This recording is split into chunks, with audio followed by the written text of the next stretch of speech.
What's one knowledge of money that you have that you think many guys don't know, don't have? So I think my wife, the reason why we might seem very tight is she's the opposite of me. Even Diamond, his songs, Bagala, Tatizo Kwetu Mbagala, were things that he didn't have the money. Right now, you look at Diamond, the songs he's singing. Even when I don't have, I can still give out, and somehow I don't lack. So I remained, and then that started my journey now here in Nairobi. So that was the first. It was some Somali businessmen. They were really cool guys. They exposed me to another life altogether. I grew up so fast in that company as well. They sent me to Somalia. One of my scariest trips I ever did with these two small aeroplanes. That when you're up there, the turbulence, I was literally feeling that we were crashing kids. We had kids in that flight. They were screaming the entire time because those flights are so uncomfortable. Yeah, uncomfortable like crazy. So they gave me another aspect of life. Had a good journey with them, and then in between, I received a call from Guarantee Trust Bank at the time, GTB. That's still in Somali? No, now that's here. Okay. There was Somali businessmen were not operating in Somali. It was a Kenyan registered, but we had some, businesses in Somali, so they would send me to go and integrate systems there and stuff like that. So I get a call from here. Hey, we've been given you a number from Kenyatta University. Will you be interested in working for a bank? At that time, I don't really care where I'm going to work. Will the pay be good? It's about the money then, right? The money. Yeah. So I call a few people. They say, hey, banks at this time, they're paying well, that time was what? Maybe 75 G's or something. Say, hey, that's good money, man. At that time, that was like that's gold. Double or something. I was like, yeah, I'll try it. I like to try it out. Then, so I interviewed with them. But that was not direct employment. So I had to do like management training for 3 months before now you start working. Then that's got me into corporate. And then after that, After that, you felt like now you need to do things. Yeah, after the bank, I went to work for Tala. Right, yeah. So Tala, I worked there for the longest. I think is the company that I worked the longest there. Yeah. Then, of course, as you're working here and there, you start hustling. You start, people know you. You're a software engineer. People know you. And then the good thing is, I know tech, but I also very good in speaking the business language. Yeah, and that's something that has helped me is like many software or engineering people is they're very good in engineering, but translating that into business that you who is not in tech can understand and see the business sense. Yeah, that is where they're lacking. Yeah. Luckily, I can do both very perfectly well. I actually tell people, if you have an idea and you just don't know how you want to sell it, if you bring me on board, we are selling it. We are leaving that with a check, because I can translate that technology into business, so somebody can understand. And because those ones you can talk. As IT and engineering people, we talk so technical, which is fancy and good. But the other person, if they don't see the business, that's it. So so that's how I managed. And then in between there, even as I'm working, I'm trying to do a few things because people know you're good in tech. So they reach out, hey, can you do for me this? Can you do for me this? And then we did it on the side, and that's how we grew. That hustling we had started back in campus with my best friend Renson. So we will sell stuff, right from Campo. This Nairobi has been tough. We sold software to a supermarket in Mwiki. Then the guy told us on Friday, on Saturday, come for your check. So we have installed the entire week. We've spent time installing, adding the stock list, and then Saturday we are coming. We are very hungry now. Today we are going to buy, full chicken each. Saturday we get there, the whole supermarket was moved, bana. They were telling, where are you guys? The super ilimuviwa jana at night, Where do you know where? No, we don't know, but we hear it somewhere in Embakasi. How do you go start tracing a small supermarket in Embakasi?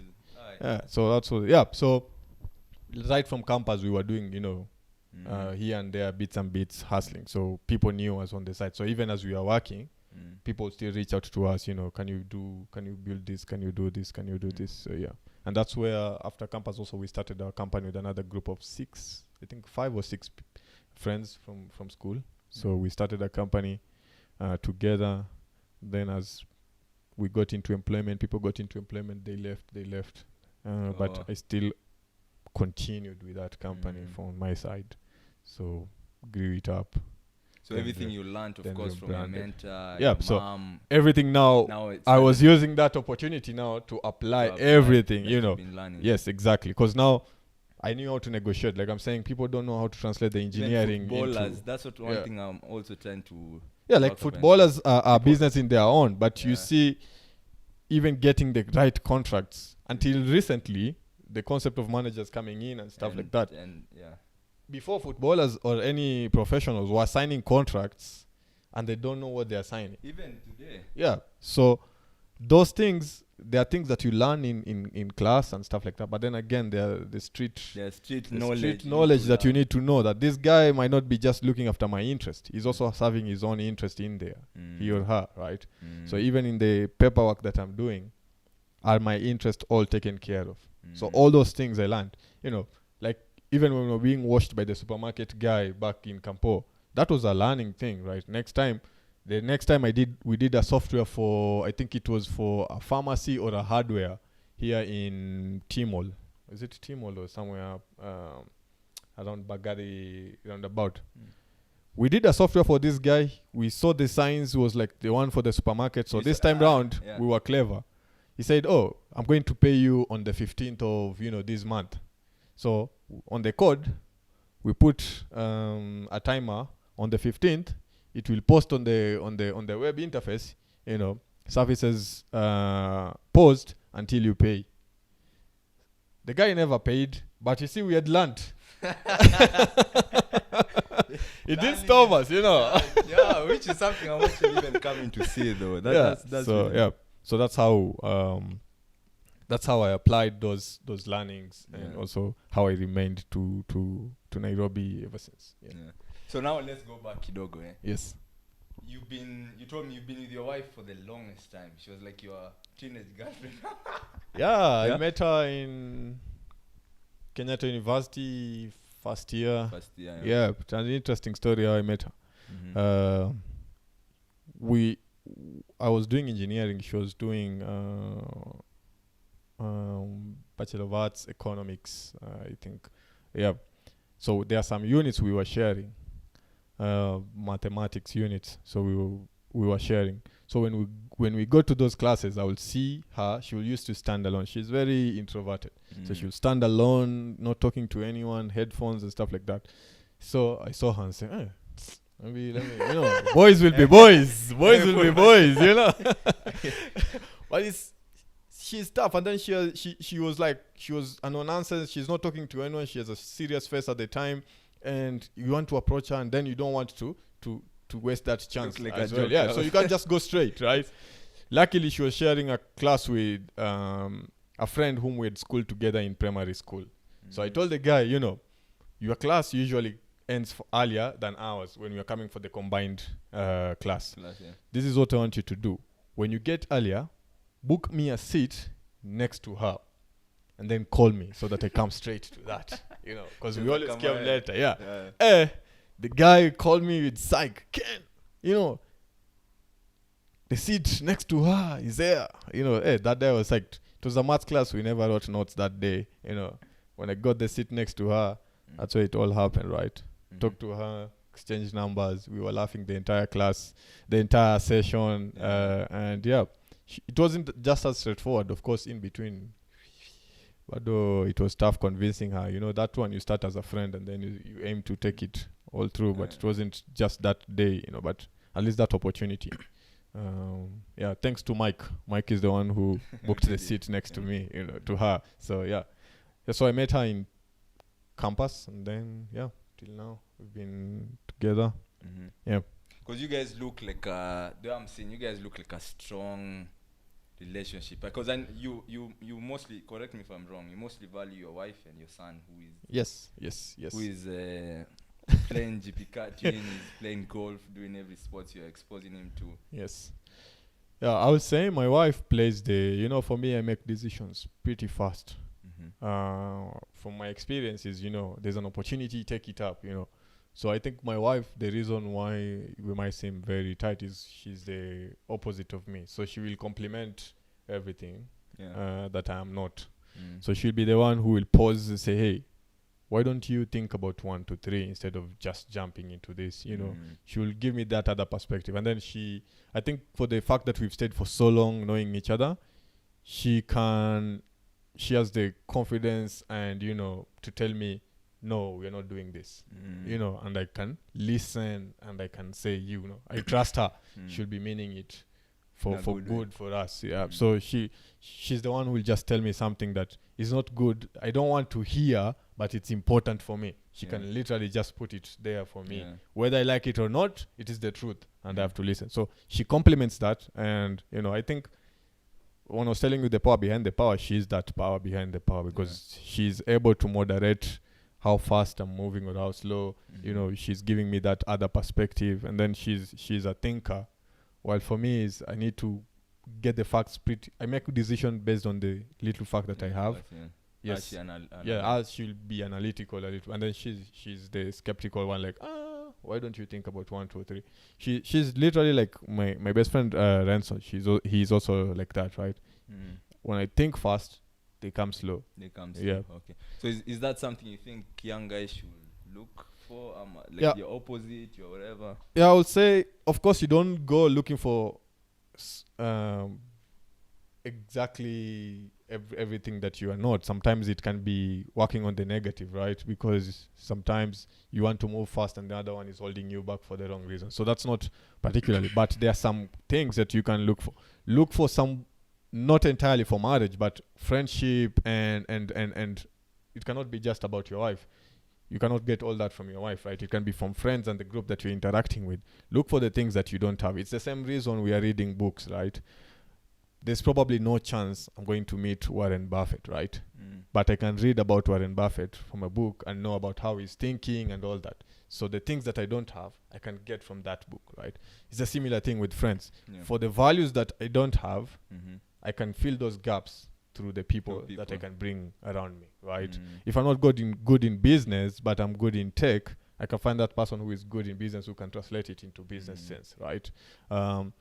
Same thing like when we did the tournament with you. I'm not good with PR. I'm not good with social media. But you fill that gap. The reason we had so many people showing up on that day is because of the PR. The teams that signed up, I didn't know even... I knew only maybe one team for Collins, Chesa. But I didn't know about the other teams. So it was going to be hard for me to bring the teams. But having you who has been in the game and, you are filling the gap of what I don't have, that was good. So... identifying people who can fill in the gaps, I think, is good because one, you tap into the areas that you don't know.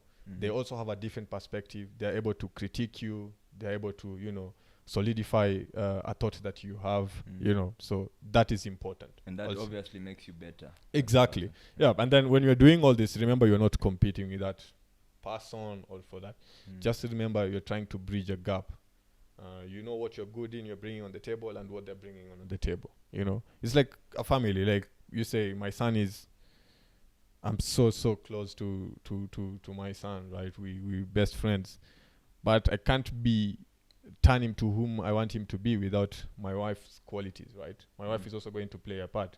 Even if I was the best dad, and I live with him without the mom, there are things he's going to miss out because I don't have all the qualities of myself and my wife. So if we don't provide that together, there are things he's going to miss out, right? So it's the same thing, you can only be better as you're combining other things. They say, it's a cliche, you are summary of your 5 close friends or something, because you're picking different qualities on all those 5 friends. That's interesting. So you have a nice car. Very good. Is it? I've seen the photos. Your house is nice. You live at a very posh place. Why are you exposing so much? You guys are kind of living the nice life that people who don't live. Would you call yourself a successful? Two things. Yes and no. Yeah. Because one, yes, because I want to inspire someone. Yeah. There's someone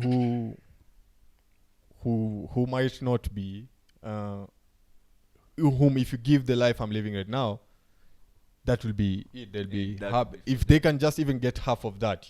They'll be very happy. So for that case, for that person, yes. For my own personal goals, I'll still want more, right? In terms of more, and the more that I want right now is more about now reaching out with more purpose, with more impact.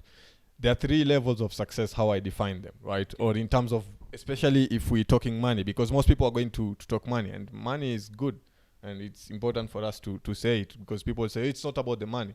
But I want to tell you there are 3 phases of that. One is when you don't have money, when you're poor, when you don't have money, there's the excitement that comes with it, right? That is now level. So the level 1 is you don't have the money. Then level 2, you have them, you get now the money. Now at that point, you are thinking, there are people who will get excited and now don't make anything about the money that they are making at that point. At that point is where you're interested to show off. You want to post, I'm flying to Bora Bora, I'm having all this kind of life. Then at that point you can go either 2 ways. Because of that lifestyle, you can either go down or go up. If you get more money after that level of, showing off, you get to a level where now you realize, hey, all this money I could make impact with. So at that point is now you start saying, let me be a positive impact. I start outreaching to people who don't have the ability that I have. I want to support, the football kids. I want to support the people maybe in slums, setting up water projects. At that point, you have the money now. You're very rich. You're comfortable, yes, but now you are not more about showing, but you're more about projects. Even my wife was reminding me recently about some of the musicians and the songs they sing. I think she had the band talking about that. Like even when they were singing about Uliza Kiatu, they didn't have the money, right? So they were singing songs relating to that area. Even Diamond, his songs, Mbagala, Tatizo Kwetu Mbagala, were things that he didn't have the money. Right now, you look at Diamond, the songs he's singing, right? There's nothing about those things. He's singing about the cars, the ladies. So it gets to a point where there's that line where we all get there about the money. So at that point is a tipping point. You either stick there on the showing or you go to the next level and start having an impact. So for me, in terms of success is now, no. Because I need now to go to the next level of, can I have positive impact to the people? Can I have positive impact to the society? Can I give back more? It's the same thing. Jay-Z nowadays, you don't see him with bling bling. And stuff like that. I watched an interview with a hat. Yeah. And then it's a white T-shirt. He moved a song called The Story of the OJ. Yes. He talks about there's a line he says like, what's better than throwing money in the strip club? Credit. He will have bought whatever a mansion somewhere. Bellevue or something. Right now it's worth I don't know what. Million. Exactly. Then he said he got this painting. He Yes. sold it now for 13 million. Yes. I don't know. He's doing not for the kids. So yes. So it's levels, right? Yeah. So you get to a level. So for me, my success level is now more than if I get, and I always say, if I get to live my entire, I don't know how many years I still have, but I get to live my entire life right now where I am, I'm comfortable, right? I'll be happy if God just guaranteed me, you know what, you'll never go down lower than that, but then again, you'll never go higher than that. I'll be happy. I'll be comfortable. But so that tells me my success now is if I can maintain that but have more impact now to people around me, then that will be end goal for me, right? Yeah. So what, as you're coming, because what's one knowledge of money that you have that you think many guys don't have? One lesson about money that I think most people wouldn't have is like money, like everything else, treat it with discipline. That's what I can say.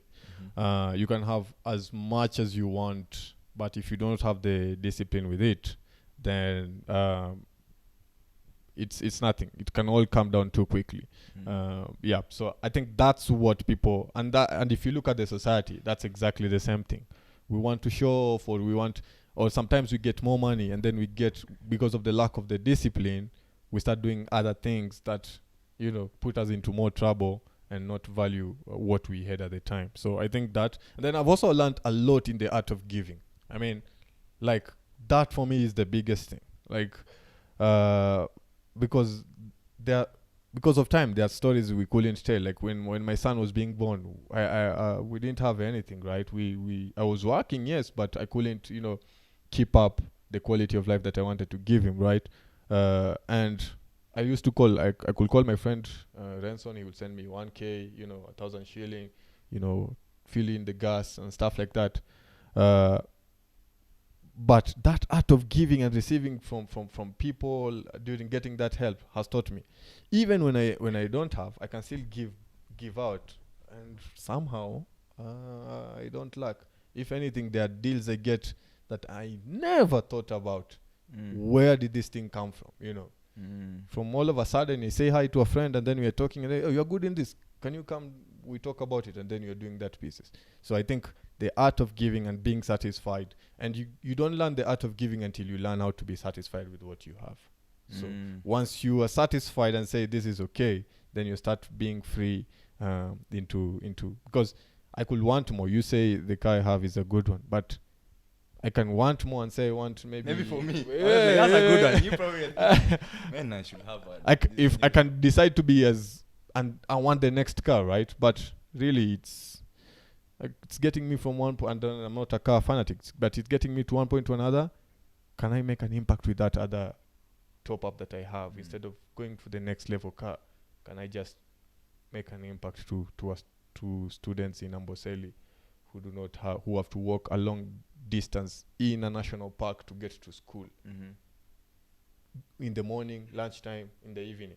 Can I actually do a feeding program for them in Amboseli so that when they come in the morning, they're making only 2 trips, one in the morning and in the evening when they're going back, because they'll have all the 3 meals in school, and even when they go back home, they're just going to sleep.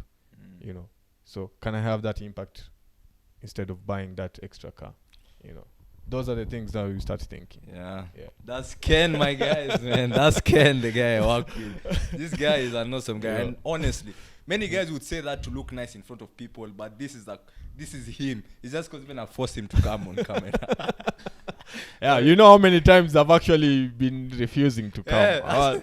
Last to call us, this will be not good if I deny for the 3rd time. Yeah. So as we end up, now we are winding up. Yes. What are some skills you think young guys should have?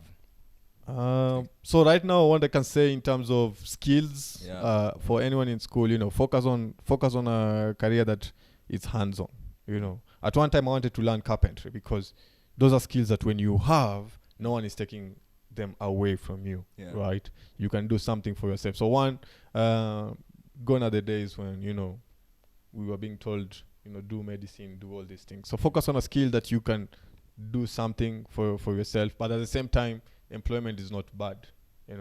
I think being in employment gave me the basis to be where I am, right? Because I made money, I saved money, did something. So that's still good. Number 2, I'll always emphasize once, twice, thrice, as many times. Discipline is everything. Discipline. You can be talented, you can be all these things, but without the discipline, nothing. Nothing. Give me a talented guy versus somebody, a talented guy but very indisciplined versus middle skilled person but very disciplined. I'll take the disciplined guy anytime because I can count on him or her to deliver on what we have agreed. I can add also patience. Because also if I wasn't patient with him, wouldn't have had it. That's one thing I've actually gotten to see. Like patience is actually a skill, man. I still struggle with patience. I mean, my wife will tell me I'm very impatient. We were actually talking it about today as well. I'm very impatient with things, but being with her has taught me to be patient as well because she takes things a little bit slow, so I have to also be patient. So but that's a good virtue to or something to have on your side. So guys, we've come to the end of this video. Thank you, Ken, for coming. Thank you so much. That was a dope talk, man. Thank you. Thank you for having me. You've heard from him. So like and subscribe, because you know I release videos just like this every week and you don't want to miss it. Till next time, keep it Sammy Smiley, and you guys just, you've had it all, man. Thank you. Thank you.